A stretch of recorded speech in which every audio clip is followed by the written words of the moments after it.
Hi friends, gadget బడికి స్వాగతం. నేను మీ రాజ్. ఆర్టిఫిషియల్ ఇంటెలిజెన్స్, కృత్రిమ మేధస్సు, మానవ మేధస్సుకు సవాల్ విసిరే టెక్నాలజీ. అయితే ఈ టెక్నాలజీ మనకి చాలా దూరంలో ఉంది. మనకి టెక్నాలజీ రావడానికి చాలా ఏళ్ళు పడుతుంది. ఇది ఓన్లీ సినిమాల్లోనూ లేదు హై టెక్నాలజీ వర్క్ స్పేస్లో మాత్రమే ఉంది, మనకు దీంతో సంబంధం లేదు అనుకుంటే కనుక మీరు పొరపాటు పడినట్టే. నేను మీకు ఒక ఎగ్జాంపుల్ చెప్తాను. సో దాన్ని బట్టి మీరు అర్థం చేసుకోండి ఈ ఆర్టిఫిషియల్ ఇంటెలిజెన్స్ మన వరకు వచ్చిందా లేదా అనేది. మీరు మీ ఫ్రెండ్స్తో కానీ మీ ఫ్యామిలీ మెంబర్స్తో కానీ ఎవరితో అయినా మీ పర్సనల్ స్పేస్లో ఒక హాలిడే డెస్టినేషన్ గురించో లేదు మీరు ఫ్యూచర్లో చేద్దాం అనుకుంటున్న ఒక గ్యాడ్జెట్ షాపింగ్ గురించో దేని గురించో అయినా మీరు మాట్లాడినట్టయితే దాని రిలేటెడ్ యాడ్స్ మీ ఫోన్లో ప్రత్యక్షం అవడం మీరు ఎప్పుడైనా చూసారా? ఖచ్చితంగా చూడకపోతే కనుక ఇక్కడి నుంచి కొంచెం అబ్జర్వ్ చేయండి. ఎందుకంటే మన దగ్గర ఉన్న ఫోన్ మనం మాట్లాడుకునే ప్రతి మాట ఉంటుంది. ఇది మనం వాడుకునే ఫోన్కి ఎట్లా సాధ్యమైంది చూద్దాం. ఇది కాకుండా మన ఫోన్లో ఉన్న ఆర్టిఫిషియల్ ఇంటెలిజెన్స్కి ఏమేమి సామర్థ్యాలు ఉన్నాయి అవేంటో తెలుసుకుందాం ఫ్రెండ్స్. అయితే ఇలాంటి ఇంట్రెస్టింగ్ అప్డేట్స్ మీకు కావాలంటే కనుక మా ఛానల్కి ఖచ్చితంగా సబ్స్క్రైబ్ చేసుకోండి. అట్లాగే డిస్క్రిప్షన్లో మా social media accounts Facebook, Twitter and Instagram మూడింటికి లింక్స్ ఇచ్చాం ఫ్రెండ్స్. ఆ లింక్స్ని ఫాలో అవ్వండి. మా దగ్గర నుంచి వచ్చే రెగ్యులర్ అప్డేట్స్ అన్నీ కూడా మీకు నోటిఫికేషన్స్ వస్తాయి. Okay, without any late let's get in to the topic. ముందుగా ఈ ఆర్టిఫిషియల్ ఇంటెలిజెన్స్ అనేది మన స్మార్ట్ ఫోన్స్లోకి ఏ కంపెనీ తీసుకొచ్చిందో మీరు ఒక గెస్ చేయండి. మీరు యాపిల్ అనుకున్నా, గూగుల్ అనుకున్నా, లేదు శాంసంగ్ అనుకున్నా పొరపాటు పడినట్టే. ఇది తీసుకొచ్చింది ఫస్ట్ వావే కంపెనీ. వాళ్ళ మేట్ 10 అనే ఒక ఫోన్ రిలీజ్ చేశారు. దానిలో ఫస్ట్ టైం ఆర్టిఫిషియల్ ఇంటెలిజెన్స్ అనేది యూజ్ చేశారనమాట. ఇది ఆల్మోస్ట్ అక్టోబర్ 2017లో రిలీజ్ అయిందండి. అయితే మీ అందరికీ తెలుసు, ఇది ఒకసారి రిలీజ్ అయినాక యాపిల్ కానీ గూగుల్ కానీ ఆర్టిఫిషియల్ ఇంటెలిజెన్స్ని కంప్లీట్ నెక్స్ట్ లెవెల్కి తీసుకెళ్లారు. యాపిల్ ఐఫోన్ 10 రిలీజ్ చేసింది. 10 రిలీజ్ చేసినప్పుడు వాళ్ళు కంప్లీట్గా A11 బయోనిక్ చిప్ రిలీజ్ చేశారు. దానిలో వాళ్ళు స్పెసిఫిక్గా NPU అంటే న్యూరల్ ప్రాసెసింగ్ యూనిట్ అని చెప్పేసి ఒక సెపరేట్ ఆర్టిఫిషియల్ ఇంటెలిజెన్స్ చిప్నే రిలీజ్ చేశారండి. సో దీంతోపాటు గూగుల్ కూడా రిలీజ్ చేసింది. దాని ఫోన్స్లో ఉన్న సెక్యూరిటీకి స్పెసిఫిక్గా ఒక చిప్ రిలీజ్ చేసింది. యాపిల్ తర్వాత ఆండ్రాయిడ్ కాంపిటీషన్లో కూడా చాలా కంపెనీస్ ఆర్టిఫిషియల్ ఇంటెలిజెన్స్ ఎనేబుల్డ్ ఫోన్స్ని తీసుకొచ్చాయండి. అయితే ఈ ఆర్టిఫిషియల్ ఇంటెలిజెన్స్ ఎనేబుల్డ్ ఫోన్స్ వేరు, ఆర్టిఫిషియల్ ఇంటెలిజెన్స్ అప్లికేషన్స్ వేరు. అప్లికేషన్స్ అనేవి గూగుల్ దగ్గర నుంచి కానీ యాపిల్ దగ్గర నుంచి కానీ వచ్చి చాలా అయిందండి. మనకి యాపిల్లో సిరి ఉంది, మన అందరికీ తెలుసు. అట్లాగే గూగుల్లో గూగుల్ హోమ్ ఉంది. సో అవన్నీ పర్సనల్ అసిస్టెంట్స్ అంటారండి. అవి కూడా ఆర్టిఫిషియల్ ఇంటెలిజెన్స్ రిలేటెడే, కాకపోతే అవన్నీ సెపరేట్ అప్లికేషన్స్ అనమాట. కానీ ఫోన్స్లో ఆర్టిఫిషియల్ ఇంటెలిజెన్స్ అనేది ఉండడం అనేది స్టార్ట్ అయింది మాత్రం 2017లో మాత్రమే. ఇది రిలీజ్ అయినాక గూగుల్ ఏం చేసిందంటే గూగుల్ వాళ్ళ పిక్సెల్ లైన్ ఫోన్స్లో ఆర్టిఫిషియల్ ఇంటెలిజెన్స్ యూజ్ చేసి కంప్యూటేషనల్ ఫోటోగ్రఫీ అనే దాన్ని కంప్లీట్గా నెక్స్ట్ లెవెల్కి తీసుకెళ్ళిందండి. మీరు గూగుల్ రిలీజ్ చేసిన నైట్ మోడ్ చూసుకున్నట్టయితే కనుక అది చాలా పాపులర్. ఎంత పాపులర్ అంటే చాలామంది ఈవేళ వాళ్ళు యూజ్ చేసే ఆండ్రాయిడ్ ఫోన్స్లో ఆ Gcam అనే దాన్ని సెపరేట్ అప్లికేషన్లో ఇన్స్టాల్ చేసుకుంటారు. సో అంత బాగా వాళ్ళు ఆర్టిఫిషియల్ ఇంటెలిజెన్స్ యూజ్ చేసి స్మార్ట్ ఫోన్ ఫోటోగ్రఫీని నెక్స్ట్ లెవెల్కి తీసుకెళ్ళగలిగారు.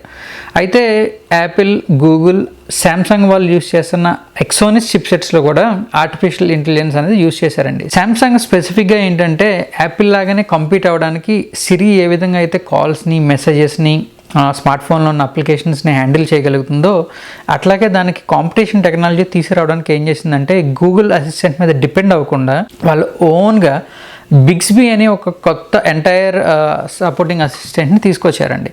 దానికోసం వాళ్ళు ఎన్నో మిలియన్ల డాలర్లు వెచ్చించారు. ఈ ఆర్టిఫిషియల్ ఇంటెలిజెన్స్ అనే దానికి ప్రతి కంపెనీ కూడా చాలా ప్రాముఖ్యం ఇచ్చాయండి. ఈ ప్రాముఖ్యం ఇచ్చిన కంపెనీలు అన్నిటిలోకి కూడా మార్కెట్ లీడింగ్లో ఉంది మాత్రం ఖచ్చితంగా యాపిలే. సో ఇప్పుడు యాపిల్ ఫోన్లో ఆర్టిఫిషియల్ ఇంటెలిజెన్స్ క్యాపబిలిటీస్ ఏమేమి ఉన్నాయో చూద్దామండి. ఐఫోన్లో మీ అందరూ ఫస్ట్ చూసినట్టయితే మీకు బాగా గుర్తొచ్చేది ఏంటంటే సిరి. ఆర్టిఫిషియల్ ఇంటెలిజెన్స్ క్యాపబిలిటీస్ అని స్మార్ట్ ఫోన్లో వచ్చినాక సిరి అనేది ఇంకా బాగా బెటర్గా ఇంప్రూవ్ అయింది. సిరి తర్వాత మీ అందరికీ తెలుసుంటే కనుక ఫేస్ ఐడి. ఇప్పటిదాకా కూడా మార్కెట్లో కాంపిటీషన్ లేని టెక్నాలజీ ఏదైనా యాపిల్కి ఉందంటే ఫేస్ ఐడి. ఆండ్రాయిడ్ కాంపిటీషన్ ఎవరు కూడా దీన్ని రీచ్ అవ్వలేకపోయారండి ఒక రకంగా. సో ఈ ఫేస్ ఐడి అనేది ఒక ఆర్టిఫిషియల్ ఇంటెలిజెంట్ అప్లికేషన్ అనమాట. దానికోసం ఒక సెపరేట్ చిప్సెట్ కూడా యూజ్ చేశారు. ఈ ఫేస్ ఐడితో పాటు మీ అందరికీ యాపిల్ ఐఫోన్ యూజ్ చేసినట్టయితే యానిమోజీస్ అని ఉంటాయండి. సో ఏంటంటే మీ ఫేస్ని డిఫరెంట్ యానిమల్స్ లాగా, సే లైక్ డాల్ఫిన్ లాగా కానీ లేదు ఒక కుక్కలాగా, పిల్లిలాగా, సో డిఫరెంట్ అట్లలాగా ఒక ఏఆర్ అప్లికేషన్ యూజ్ చేసి మీరు ఎట్లా మూవ్ చేస్తే ఆ యానిమల్ అట్లా మూవ్ అయినట్టు చూపిస్తూ ఉంటారు. దాన్ని యానిమోజీ అంటారు వాళ్ళు. యానిమోజీస్ తర్వాత ఈ ఏఆర్ అప్లికేషన్స్ అనేవి థర్డ్ పార్టీ వాళ్ళకి, అంటే లైక్ మనం బయట యాప్ స్టోర్ నుంచి ఇన్స్టాల్ చేసుకునే అప్లికేషన్స్ కూడా సపోర్ట్ ఇచ్చారండి. దానికి ఒక ఎగ్జాంపుల్ ఏంటంటే ఐకియా యాప్. ఐకియా మీరు కెమెరా ఆన్ చేసినట్టయితే మీ గదిలో ఒక టేబుల్ కానీ లేదు ఒక ఫ్లవర్ వాజ్ కానీ పెట్టాలి అంటే కనుక అది ఆగ్మెంటెడ్ రియాలిటీ టెక్నాలజీ యూస్ చేసి మీ గదిలో ఆ టేబుల్ సెట్ చేస్తే ఎట్లా ఉంటుంది అనేది మీకు కెమెరాలోనే చూపిస్తుంది. ఇది ఆగ్మెంటెడ్ రియాలిటీ, దాంతోపాటు మెషిన్ లెర్నింగ్, ఏఐ యూస్ చేసి టెక్నాలజీ కలబోత ఈ అప్లికేషన్ అనమాట. సో దీంతోపాటు యాపిల్ యాక్చువల్ కెమెరాలో చాలా ఇంప్రూవ్మెంట్స్ చేసింది. అదేంటంటే డీప్ ఫ్యూజన్ అనే ఒక టెక్నాలజీని ఇంట్రడ్యూస్ చేసింది. ఈ డీప్ ఫ్యూజన్ అనేది ఏంటంటే మీరు కెమెరా షటర్ బటన్ కొట్టే ముందే ఒక 9 ఫోటోలు తీస్తుందండి. సో 9 ఫోటోలు, దాంతోపాటు ఒక లాంగ్ ఎక్స్పోజర్ షాట్ ఒకటి తీసి అన్ని ఫొటోస్ని 9 ఫొటోస్ని అట్లా పెట్టుకుని ఆ 9 ఫొటోస్లో కూడా పిక్సెల్ బై పిక్సెల్, మళ్ళీ 9 ఫొటోస్లో ఏ ఫోటో బెస్ట్ కాదండి, 9 ఫొటోస్లో ఎవ్రీ పిక్సెల్ బై పిక్సెల్ ఏ పిక్సెల్ బెటర్ ఇమేజ్ క్లారిటీ ఉందనేది ఆ పిక్సెల్ని తీసుకుని అన్నిటిని క్లబ్ చేసి ఒక సింగిల్ ఫోటోలా మీకు ఇస్తుంది.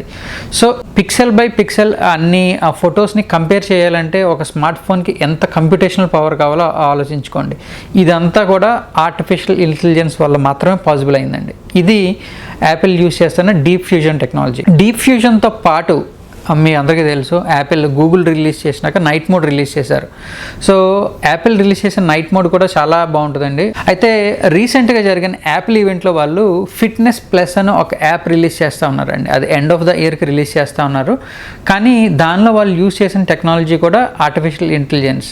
ఒక రకంగా చెప్పాలంటే ఆర్టిఫిషియల్ ఇంటెలిజెన్స్ని నెక్స్ట్ లెవెల్కి తీసుకెళ్లారని చెప్పాలి. ఎందుకంటే మీ ఫోన్ మీ ఎదురుగుండా సెట్ చేసి మీరు ఎక్సర్సైజులు చేస్తూ ఉంటే కెమెరా త్రూ మీ హ్యాండ్ మూమెంట్స్ని మీకు సరిగ్గా చేస్తున్నారా లేదా, మీకు రైట్ హ్యాండ్ మూవ్ అవుతుందా, లెఫ్ట్ హ్యాండ్ మూవ్ అవుతుందా, లేదు లెగ్ మూమెంట్ ప్రాపర్గా ఉందా, ఆ ఎక్సర్సైజ్ మీరు ప్రాపర్గా చేస్తున్నారా అనేది ఓన్లీ కెమెరా త్రూ ఎనలైజ్ చేసి మీ మూమెంట్స్ని మీకు సజెషన్స్ ఇవ్వగలిగే క్యాపబిలిటీ వాళ్ళు ఫిట్నెస్ ప్లస్ అనే యాప్లో తీసుకొస్తా ఉన్నారండి.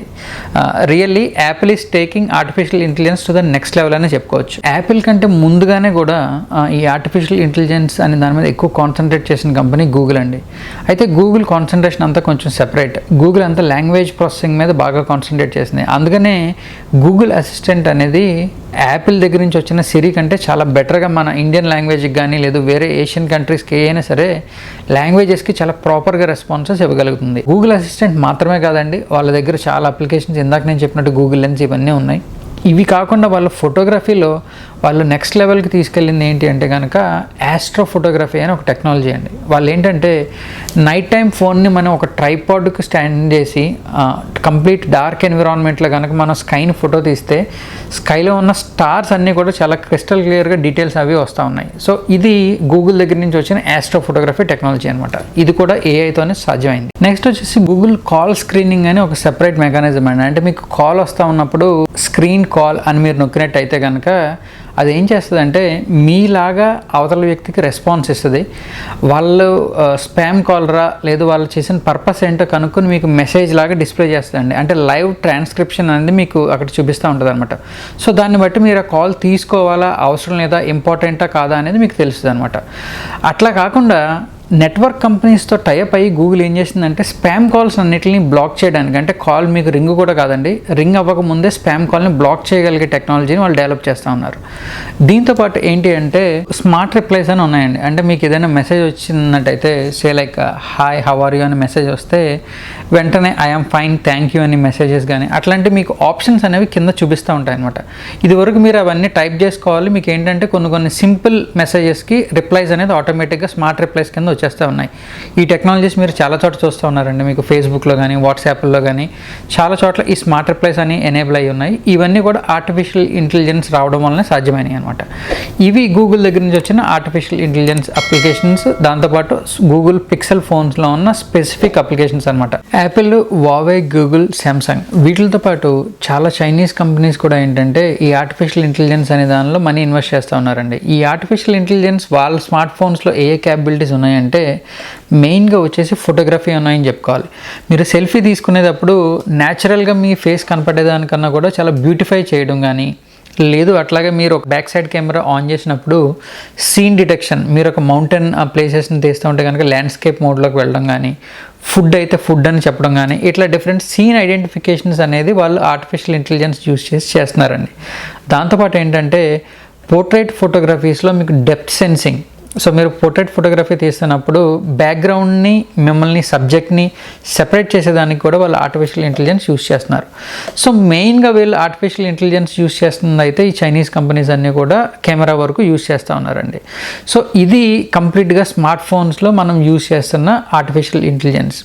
అయితే నేను ఫస్ట్ చెప్పిన పాయింట్ని ఇప్పటిదాకా ఎక్కడ టచ్ చేయలేదండి. అది ఎందుకనంటే గూగుల్ యాడ్సెన్స్ అనేది కంప్లీట్గా ఏంటంటే మనం యూస్ చేసే సెర్చెస్ కానీ, కీవర్డ్స్ కానీ వీటిని బేస్ చేసుకుని మనకి యాడ్స్ అనేది చూపించడం చాలా కామన్ థింగ్. ఎప్పటి నుంచో కూడా గూగుల్ యాడ్సెన్స్ అనేది ఇట్లాగే పనిచేస్తూ ఉంది. కానీ ఇప్పుడు ఈ ఆర్టిఫిషియల్ ఇంటెలిజెన్స్ టెక్నాలజీ వచ్చాక ఏమైందంటే మన గూగుల్ వాయిస్ అసిస్టెంట్ని మనం ఆల్వేస్ ఆన్ ఉంచుతాం. అంటే మనం ఓకే గూగుల్ అని ఎప్పుడన్నా కానీ ఆ వాయిస్ అసిస్టెంట్ ఎనేబుల్ అయ్యేటట్టు ఉంచుతాం. సో అందుకని మనం ఒక పర్మిషన్స్ ఇస్తున్నాం దానికి. ఏంటి అంటే మనం ఏం మాట్లాడుకున్నా కాన్స్టెంట్గా మనం లిజన్ చేసుకునే దానికి ఒక పర్మిషన్స్ ఇస్తున్నాం. సో ఆ పర్మిషన్స్ వల్ల అది ఏం చేయగలుగుతుందంటే మనం మాట్లాడుకునే ప్రతి మాట విని దాని బేస్డ్ మీద, అంటే ఒక ఇద్దరు ఫ్రెండ్స్ మధ్యన కాన్వర్జేషన్ జరిగినట్టయితే కనుక ఆ కాన్వర్జేషన్ బేస్డ్ యాడ్స్ అనేది ఆ యాడ్సెన్స్ మనకు పుష్ చేయగలుగుతుంది.